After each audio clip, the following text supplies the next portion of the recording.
learning and learning about aren't the same thing.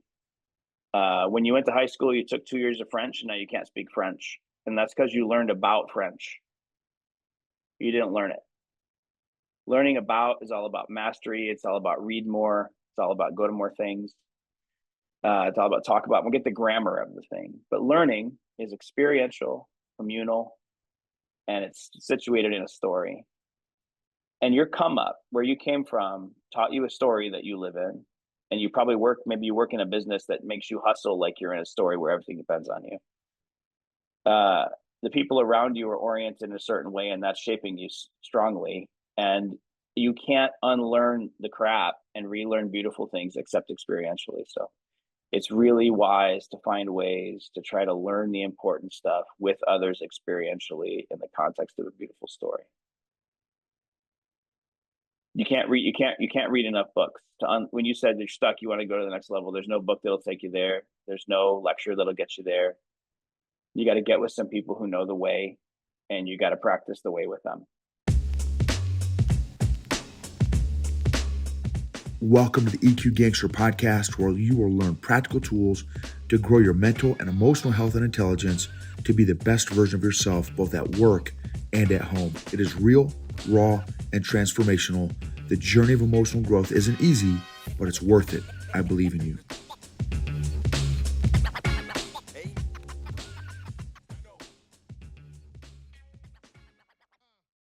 This episode is sponsored by Arrowhead Leadership Consulting.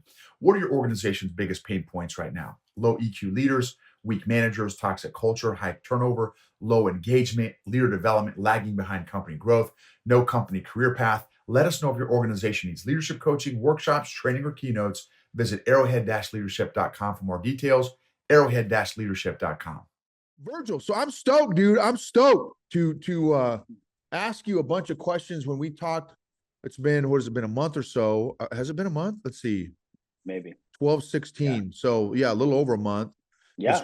It's when we talked last. So you have got a absolutely fascinating story. So all you on the EQ Gangster podcast here, I'm sitting with a guy named Virgil, super dude, and a super unique background, y'all, that not many of the guests that I've had on over the past 4 or 5 years have, quite frankly. He has done, so, a lot of you all know I've got a military background, and I've interviewed a lot of military folks. And I've interviewed some military folks that are secret squirrels, right? That have secret squirrel backgrounds and stuff. Well, Virgil has he kind of has a secret squirrel background, but on the missionary side of the house. He's kind of like a secret squirrel missionary background, and has literally been on the front lines of missions work. And some of the stuff I want to bring out from Virgil's experience is he was running an organization that involved, let's see from my notes, 17 different organizations, 12 cultures, and 50 plus leaders. And he shared some stories in that experience, from a leadership standpoint, from an emotional intelligence standpoint, that was just fascinating. And anyway, and I can't wait to jump into that. Virgil, would you share with us your background and kind of what brought you to where you're at today? And then we'll jump into some questions. Sure. Yeah, I grew up in Detroit, just downriver Detroit, in a really it's a good family, like a stable family. It was in a right-wing, super conservative stream of the church. Women don't wear pants, only certain versions of the Bible allowed. And they were really good. They're actually really good at taking care of the poor. They're really good at people that just got out of prison. They're excellent with those folks. And they were very good at keeping the youth group from getting drunk all the time and getting in car accidents and the classic sins of 1980s youth groups. But they kept me alive basically until I got out of the house. Well, when I went to college, I was pre-med. It occurred to me that at some point, through some conversations with some people and some unfortunate encounters, it occurred to me that I didn't really follow Jesus. Because this is the way it mapped to my head. I said, Jesus, people who follow you don't act like me, so therefore probably I don't follow you. Do you if you still want me, like, you can have me, but I think I'm done trying to drive the boat. And that was probably the beginning of my sense of vocation. So Okay, from wait. Okay, and you were how old at that decision point? 19, 19. Okay, got it. yeah.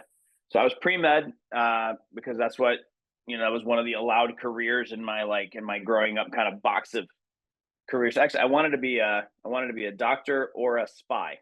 It's kind of funny that you I never thought about it, but you looped me into the secret squirrel community there. And I've been accused of being a spy. That's a fun story too. But anyway, I was pre-med. I wanted to be a doctor. Then I wanted to be a jungle doctor because that was sexier because you could like fly in on like a single engine plane. You had machetes. Probably there was guns. That was hotter than just doctor. But it was through the jungle doctor thirst for adventure that Jesus eventually wrestled me into an awareness that the world had needs that weren't being addressed. And it's not really talked about a lot, but I think the single greatest injustice on the planet is that 2/3 of the people on the planet have no access to the story of Jesus at all. Yeah, no Bible, no church, no missionary, no follower of Jesus anywhere. And as a follower of Jesus, that breaks my heart because I don't think Jesus is nice. I think he's right. I think he's smart. And if people don't have access to a guy who knows the way, then how are they going to find their way out of whatever they got going on? So pre-med college, then I went to seminary because I was waiting for my wife. She wasn't my wife yet, but I was waiting for her to graduate. And I thought, I'll do 2 years of seminary because it's nearly free because of the job I had on campus. And the guys that were in the seminary were mentoring me, two of the guys. So I went to seminary, and in that period of time, it became pretty clear. Number one, I'm going to marry this girl, and number two, we're not ready to go overseas. We're way too green and young and dumb. So wound up teaching in a high school in Nashville and pastoring church there as one of the teaching pastors, working some of the young and dumb out of me, but not all of it. And We were there your ballpark, how old now at this phase? Okay, so yeah, so I got to Nashville at 24 and was there for maybe 9 years. Oh, yeah. wow. Okay. Yeah. So then about 32, we left. I went to Central Asia, a little post-Soviet, 98.6% Muslim banana republic. It's always on the top 5 most corrupt countries on the planet. It's always on the top 5 worst places to live. It's a disaster of a place. Okay. I one other quick question. I've heard the term banana republic, but I have no idea what it means. Yeah, so this one actually it's probably a misallocation of the term, but when you got a little, think of the term was most often used in South American countries where the government wasn't really a government; it was just like a mafia that made itself a republic. It's a republic. People were elected, quote unquote, but they weren't. And so banana is a reference to all of the banana trees. But then that got spread out to any place where people are saying this is a democracy or a republic. People were elected, but really it's dictatorship. So the current, I'm not going to say the name of the country on the podcast, but the current president recently passed an act in the parliament that allows him to be president until he dies. Mysteriously, his wife was elected vice president, and his father before him was president, and the president before that mysteriously disappeared. So, it's like that. It's one of those arrangements. We were there for 8 years. First 4 years, we're leading a team of people that were trying to support the persecuted underground church, and also, make new disciples of people who wanted to know about Jesus, wanted to follow Jesus. Okay, it wasn't so when you're there at this time, so you're in Central Asia, so you're running, you are now running underground ops. You're running secret squirrel ops at this point. The secret squirrel ops. Yeah, that's right. Right. Yeah, so okay. we opened a business teaching English, and we wanted to do it legit and do it legally and for reals. So what we didn't know is that there in that lovely Central Asian country, which I really actually really love, I miss it. I would love to go back. they talk about the two books. There's the book, you keep your books that you show the tax man, and then you keep your real books. So we kept one book because we were from the West and we didn't understand the two book system. We kept one book and we showed the real numbers to the tax man. Well, the tax rates are just incredibly exorbitant because the tax man is assuming that you're lying. So we all kind of negotiate. Everyone's supposed to negotiate their way to like how it's really supposed to be. We never did manage that, so the business closed. But I got picked up by a university. I wound up teaching at a number of universities in the city, and then running the international schools of a number of not expat schools, but like local schools that had international departments. And that was the bread and butter gig. And then along the way, we were mostly actively mentoring one family. About halfway through our time there, one of my colleagues, PhD anthropologist, brilliant man, he said to me, the work here has been stuck for 10 years. Nothing new has happened in 10 years. And the image he cast was like, it feels like we've all been running down the hall of like in a high school, and we hit the crash doors at the end, but they're locked. So like bodies are stacking up and workers are burning out. And he said, when is someone going to ask, are there keys? Is there a window? Is there another door? And that bothered me. So when I was home raising money, because we had to raise money to supplement the income there. I asked Jesus about that, and honestly, it's one of a really rare few times that there was a nearly audible guidance. Like it was like very clear, like in my heart, I'm just going to invite all the workers in the country, all the cross-cultural workers, the secret squirrel workers, to my house. And we're going to ask Jesus 3 questions. What's your dream for this place? Where are the church and the work related to the dream? And what's our part in moving the ball forward? And I thought we would do it, like once. But every worker in the country came to my house. I thought 5 people were going to come. 50 workers came to my house. My wife fed them. We hid our phones in a microwave so that the government couldn't listen. It's Faraday, because it's a Faraday box. The microwaves there are definitely Faraday boxes. They're mostly made of lead. And then we asked Jesus these questions, and for 4 years they met at my house. Yeah, it was beautiful and fun. And all 50 of these workers, everyone is running underground ops all over this area that you guys are in.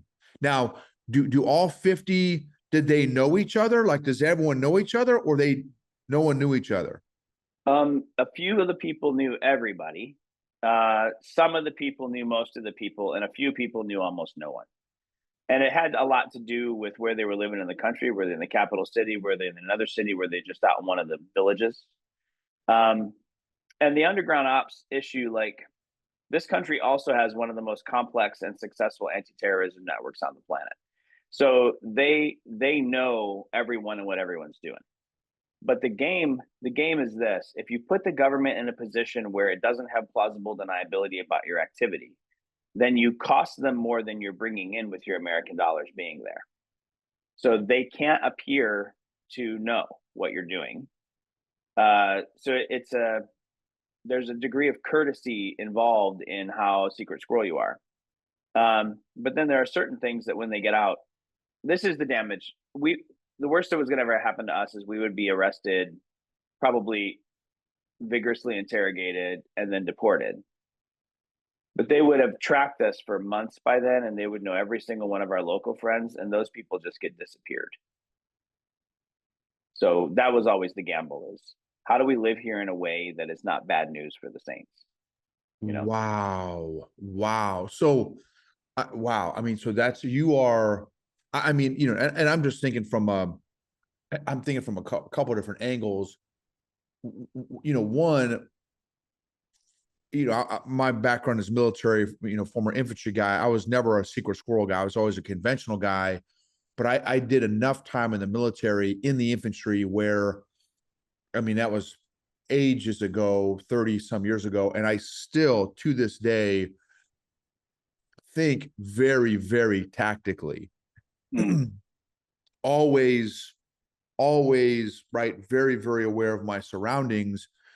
And of course I tell my family to do the same thing,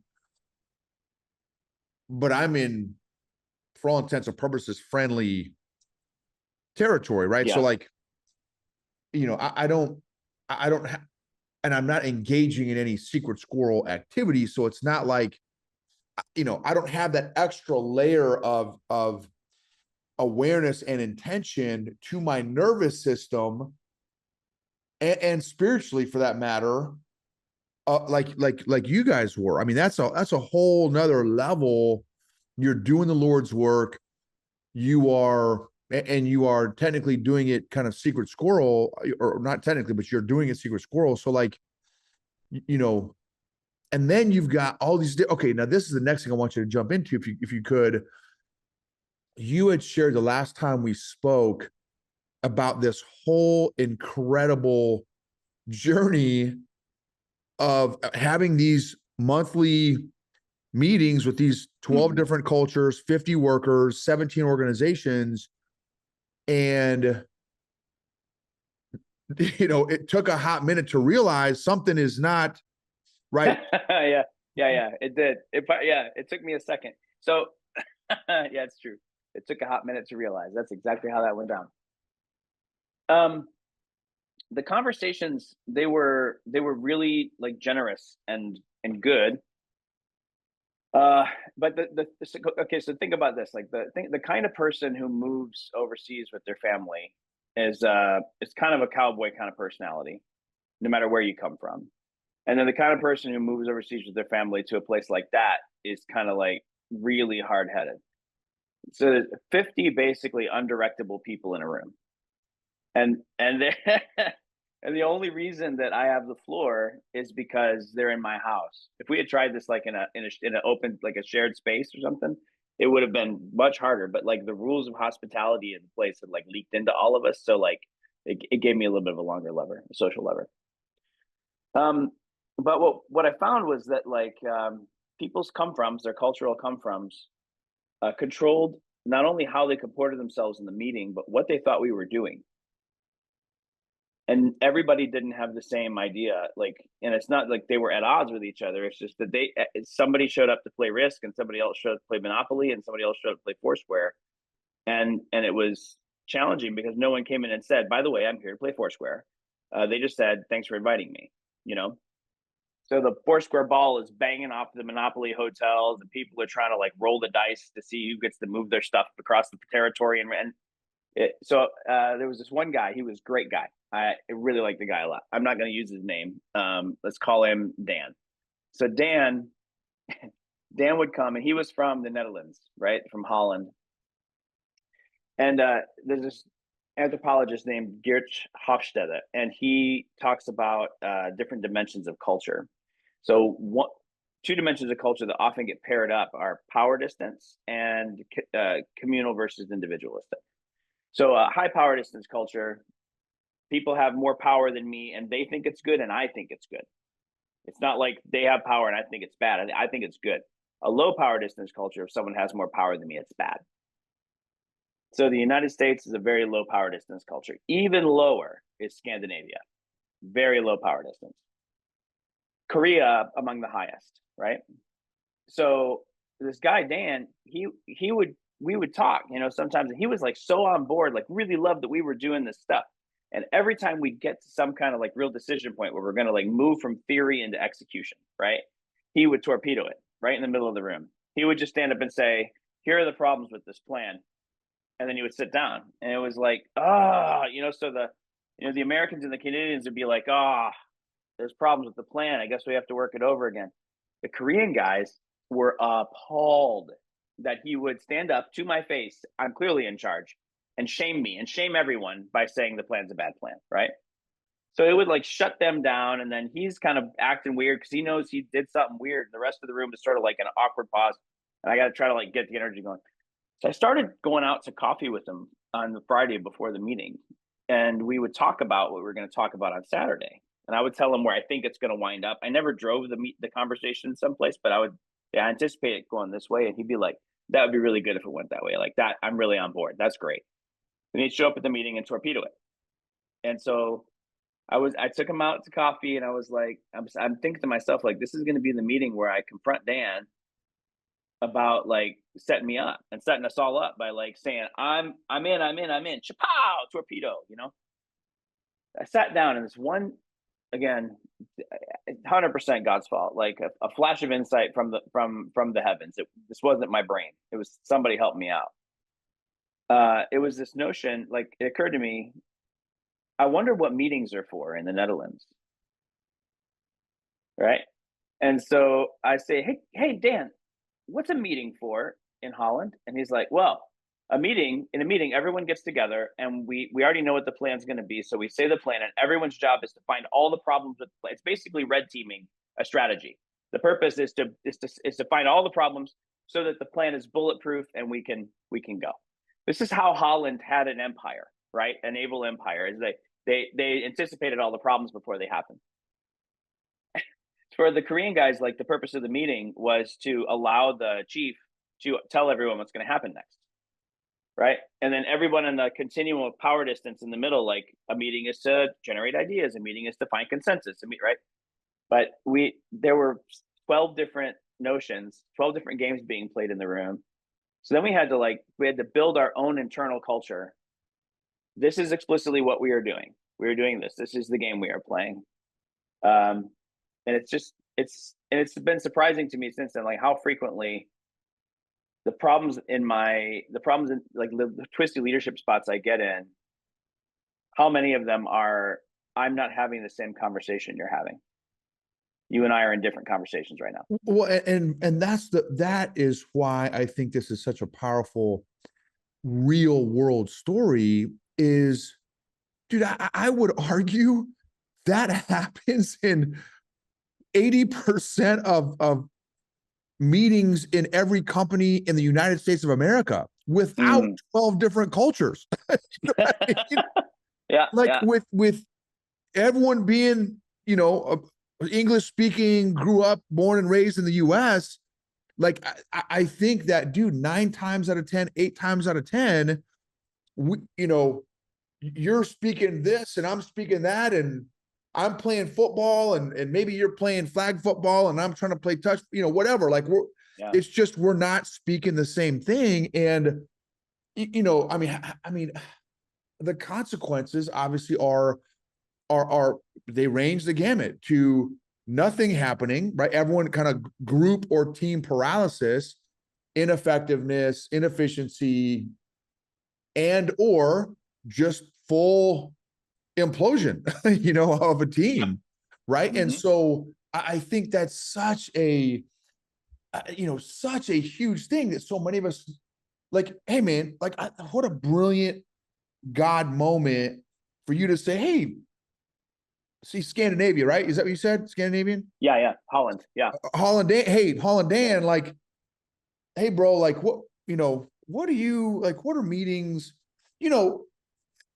off of something that, well, everybody, right? Everybody does meetings the way I do meetings, which is right.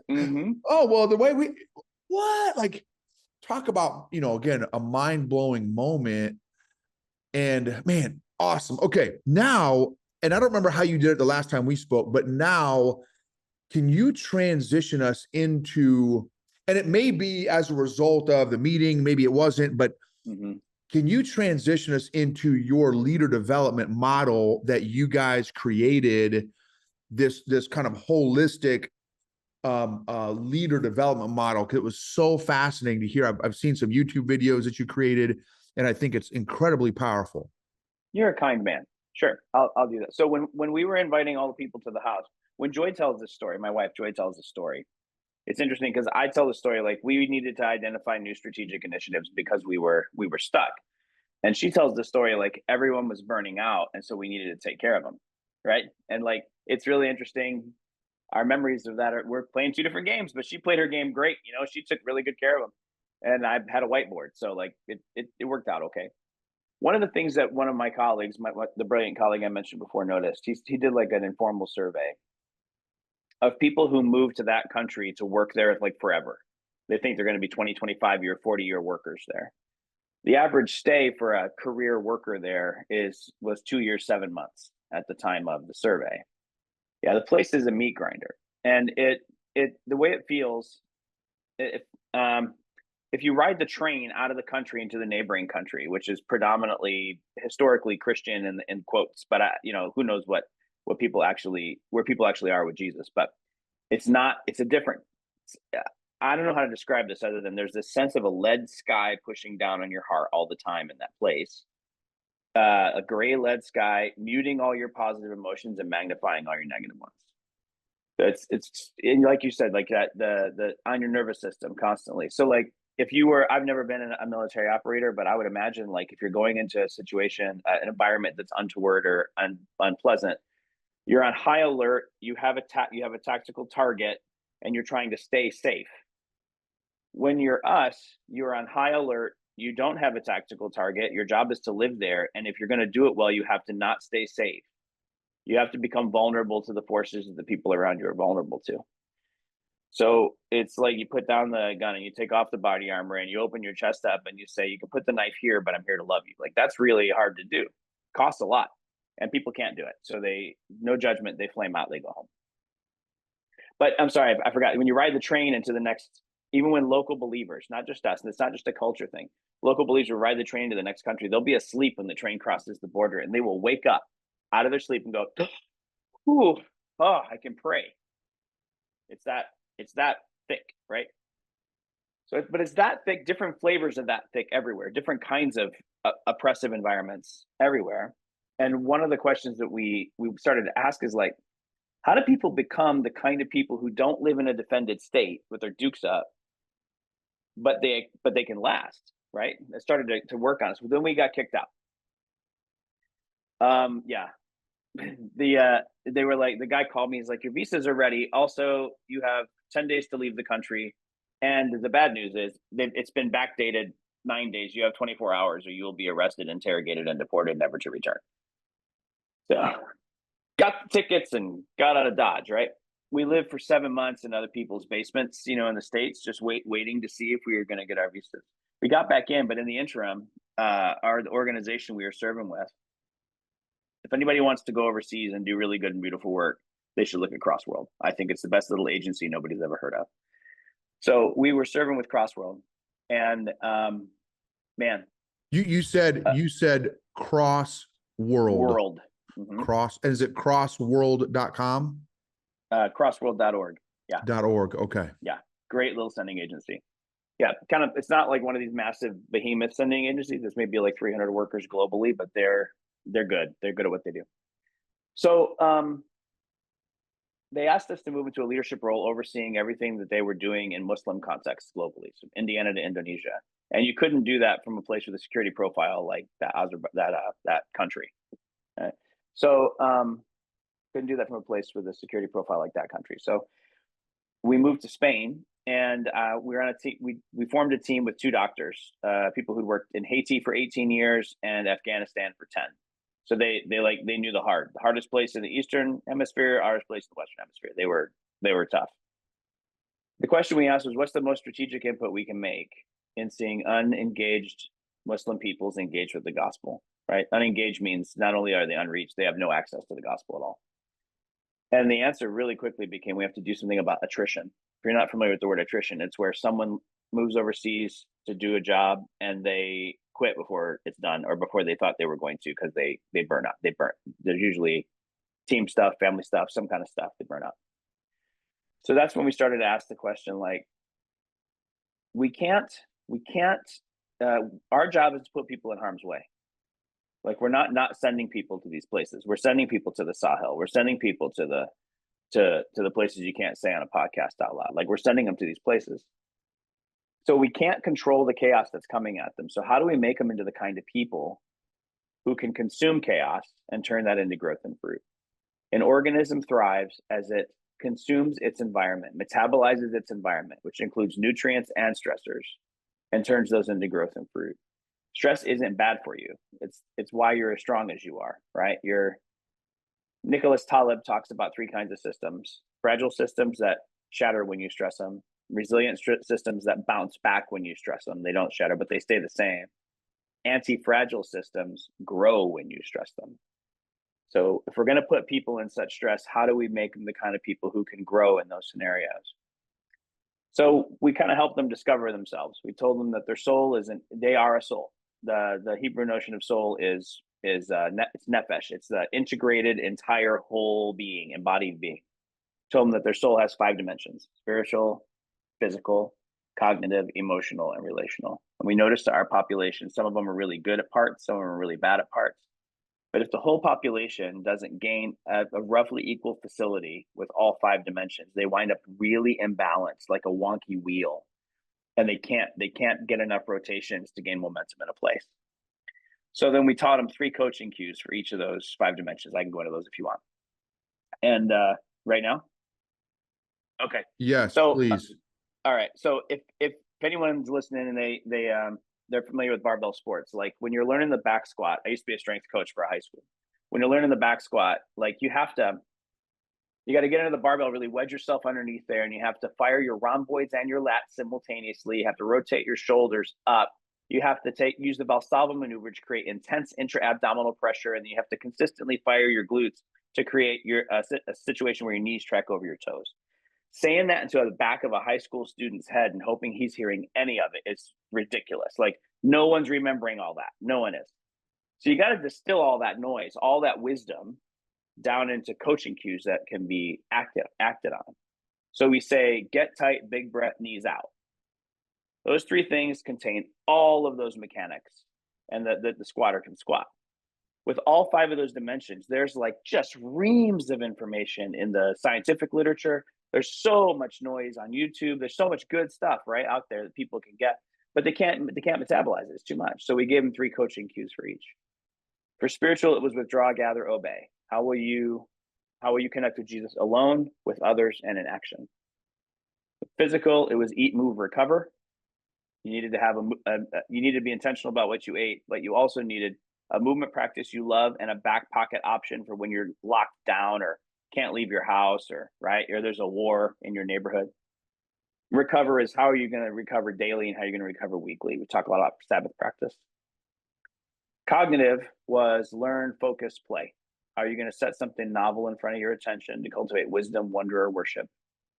Focus, how are you going to get your attention back from the algorithms that are designed to steal it from you?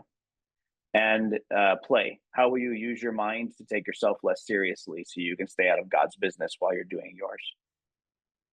Then emotional is notice, interview, manage, right? And this is you're the EQ gangster, right? So our people that we send to these places, they're just bad at noticing what they're feeling. They can't name the feels, right? So we give them an emotions wheel, or we connect them with that app, How We Feel, right? And they migrate out from what their body's telling them to name the emotions.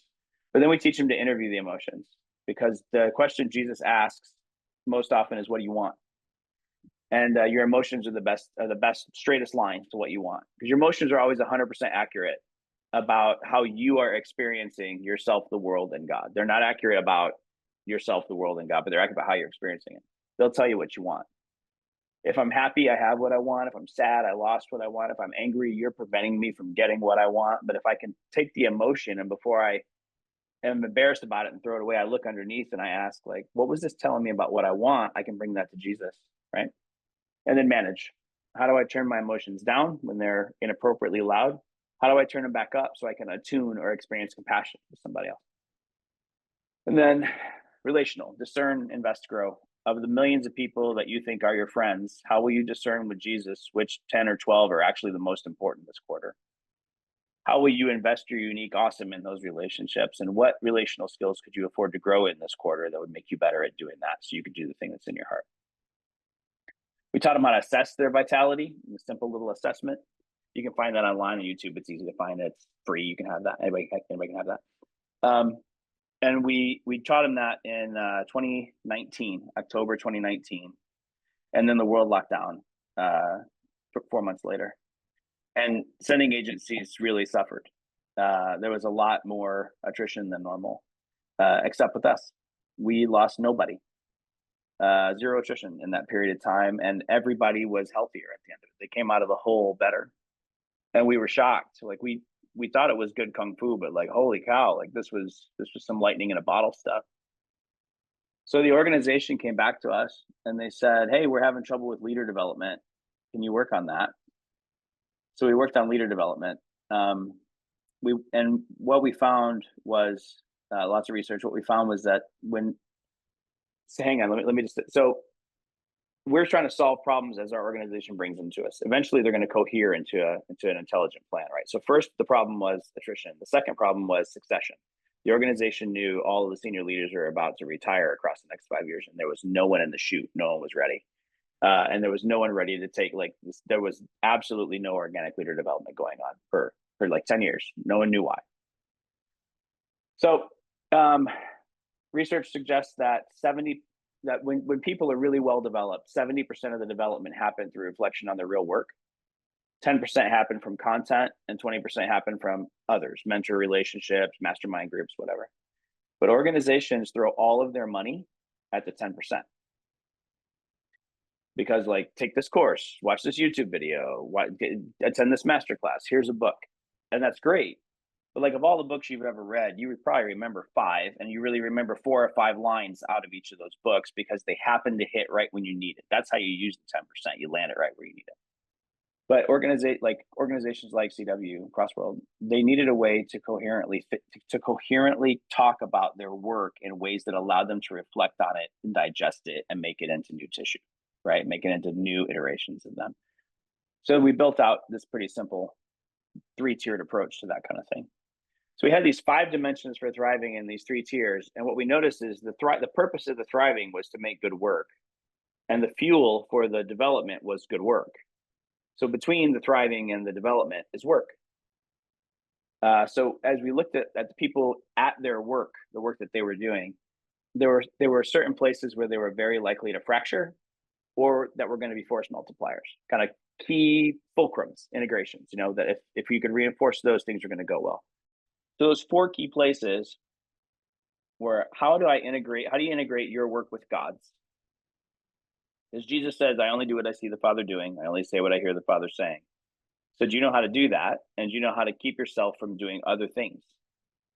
Because lots of people can discern what God's doing, but then for some reason or another, they do lots of other stuff, and then they wonder why they burn out. But Jesus said, I only do those things I see the Father doing. So how do you discern what God's doing and limit yourself to that? Your vocation and your ministry, the places that we send people, you don't show up and be like, behold, I am a missionary, with your missionary cape and your missionary boots. You're an engineer at the nuclear power plant. So like, how do you integrate that with disciple making? How do you integrate your household and your mission so that you don't wind up in that kind of unicorn fairy tale of work family balance? When you try for work family balance, the best you can hope for is everyone loses equally. You're stuck in the middle, and you don't let work have family time, and you don't let family have work time, and so everyone loses equally. What normally happens is the person in the middle just fractures. But if you can take those 2 forces that are pulling you in opposite directions, and you can step differently so they're all aligned and going the same way, then you have something pretty powerful. And then the 4th one was, how do you integrate yourself with your communities, your team, and your host culture? So it wound up looking like a tree. 5 dimensions for thrive, 4 integrations for work, 3 streams for development. And when we took the fundamental conversations that have to happen for those things, and we put them on a simple little worksheet. So there's about 9 questions, and just said, team leaders, ask these questions of all of your people once a month, and let's see what happens. And everybody got better at leading their team. Yeah, I mean, everybody, that's an overstatement. Nearly everybody got better at leading their team. It's very close to everybody, actually. So we were thrilled. And because it was as effective as it was, other organizations started asking us for help. And it became pretty clear that it would be easier to help more people if we were not in Southern Europe. So we moved back to the States. And here we are, frozen Michigan. So tropical paradise, Michigan. Absolutely, yes. So, dude, that is 2 words, amazing. You were very, very, one word, kind. You're very kind. So super powerful, and man, what a what an example of operating in, 1 Corinthians 12, right? The body of Christ, and operating with your gifts, and how you brought together an amazing tool to really affect the body, for the body to become ultimately more resilient and more effective in the kingdom, right? In doing the stuff that God has called the body to do, all and difficult stuff that God has called the body to do. Matthew 5. Blessed are you, 5:11-13. Blessed are you when people insult you, persecute you, and falsely say all kinds of evil against you because of me. Like, he didn't call us to have rainbows, unicorns, and skittle farts life. He called us for, you know what I mean? Yeah, I So do. Although I've that, never heard Skittle farts, I do know exactly what you yeah, that's the NIV Nobles International mean. version right there. So, That's nice. so Good stuff. what, how do we, find you? How do we connect with you? What website or resources? How do we read more of your stuff, your content? Yeah, how do we connect with you, the audience, if they've got questions or want to reach out to you? Like, what's the best way to for all that stuff? Okay, that's good. That's good. Great question. If you just want to know more, if you want to talk to me, it's vtanner at onetreeministries.org.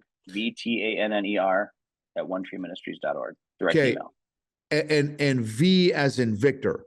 V as in Victor, as in Virgil, Tanner as my last name, at onetreeministries.org. And is one spelled out, or is it number one? It is one spelled out, ONETREE ministries.org. Yeah, great questions. Yep. But onetreeministries.org is the website presently. We're about to radically shift how that lays out, but it's an easy way to get to know a significant part of what we do. The way we talk about what we do, because the reason I'm going to say this so that people know whether they should reach out for help, because it takes energy to reach out for help, and if you're reaching to the wrong person, it's exhausting. So let me tell you what we can do, and then you can decide if we can help you. So we're in the missional formation business. We help leaders in ministry, marketplace, and mission become the kind of thing that's necessary to be in order to do the thing God asked them to do.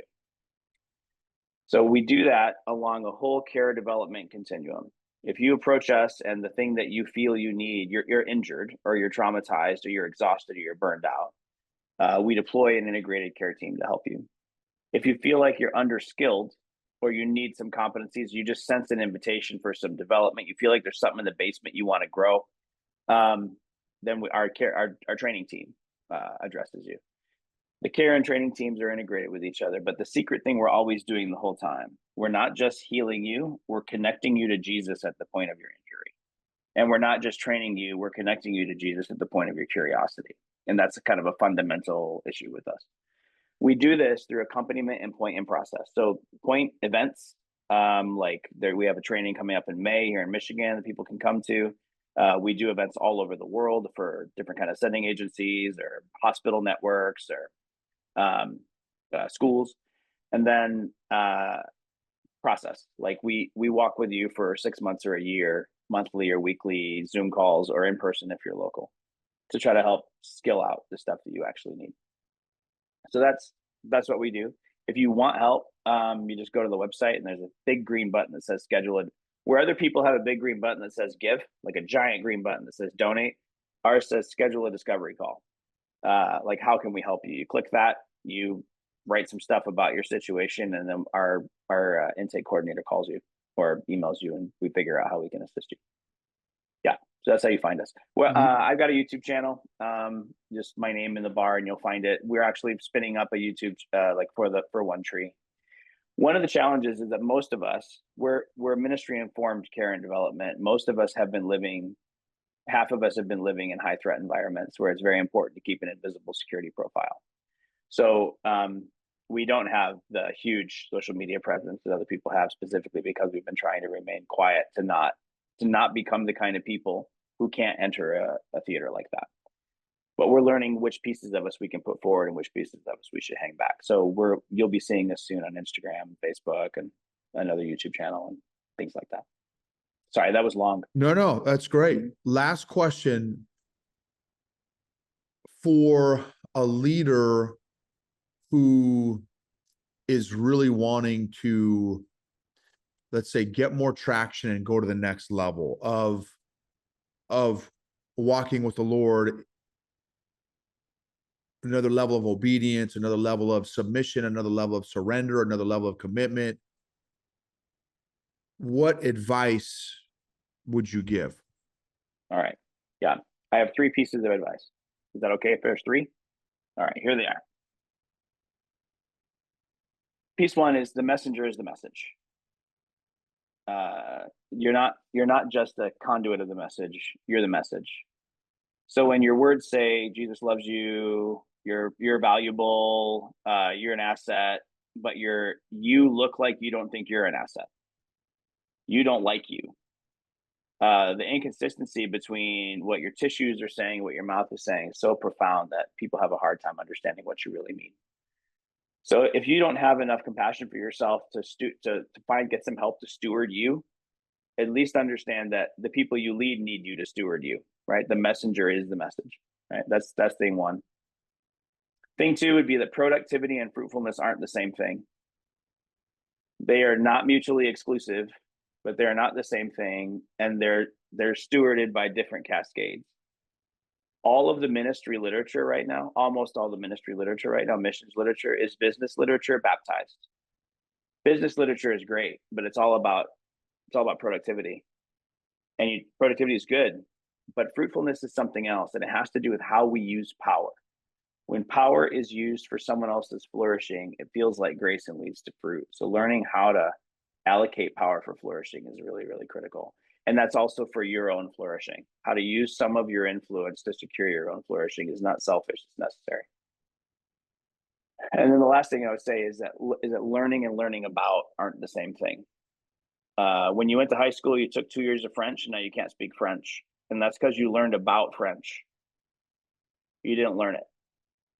Learning about is all about mastery. It's all about read more. It's all about go to more things. It's all about talk about. We'll get the grammar of the thing. But learning is experiential, communal, and it's situated in a story.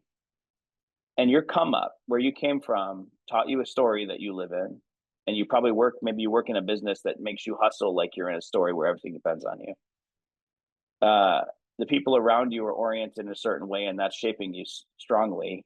And you can't unlearn the crap and relearn beautiful things except experientially. So it's really wise to find ways to try to learn the important stuff with others experientially in the context of a beautiful story. You can't read enough books when you said you're stuck, you want to go to the next level. There's no book that'll take you there. There's no lecture that'll get you there. You got to get with some people who know the way, and you got to practice the way with them. I apologize. That sounded a little bit like axiomatic and sure, but these are the things I feel a little bit more sure about these days than I used to feel. Well, I mean, your content, Virgil, is combat tested. And that's something that we, in the military world, we call them TTPs, techniques, tactics, and procedures. Techniques, tactics, and procedures that are combat tested, that's the highest level of validation in the military. I could go and train a TTP right now and say, well, in my perfect condition training environment, this is how this mission needs to be executed, which may be completely irrelevant in combat. That's right? Most missions training. It really is. It's most ministry training too. It's too much too soon. Absolutely not in the theater at all. Completely disconnected from reality. How will you possibly apply this? You have no idea. Yeah. Yep. So your content,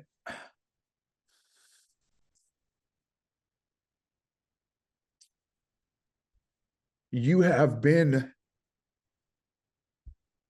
deployed in combat for many years, and so that is tremendous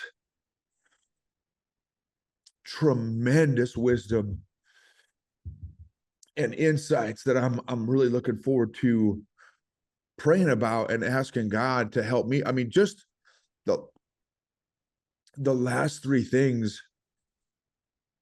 absolutely throat punched me Oh, and buddy. were, I mean, like that was exact. I mean, like, you know, of course, God knows what he's doing, right? And so, like, that is obviously everything you said was fire, but the last 5 to 10 minutes was absolutely for me.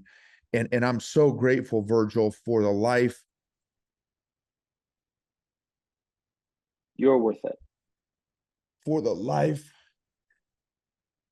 that you have lived and the decisions that you've made to allow God to do the work in you to become who you are, to deliver the message that you did today to me and to the audience that I know is going to get a tremendous value out of as well. And so thank you, Virgil. I'm so grateful, so grateful for you. So thank you for taking this time to share with me and the audience today. You're welcome. You're very kind. Whatever was useful came through. Lots of failures. There's lots of people that probably pay the price for that. But man, I failed my way hopefully forward. So you're worth it. And thanks very much for the time.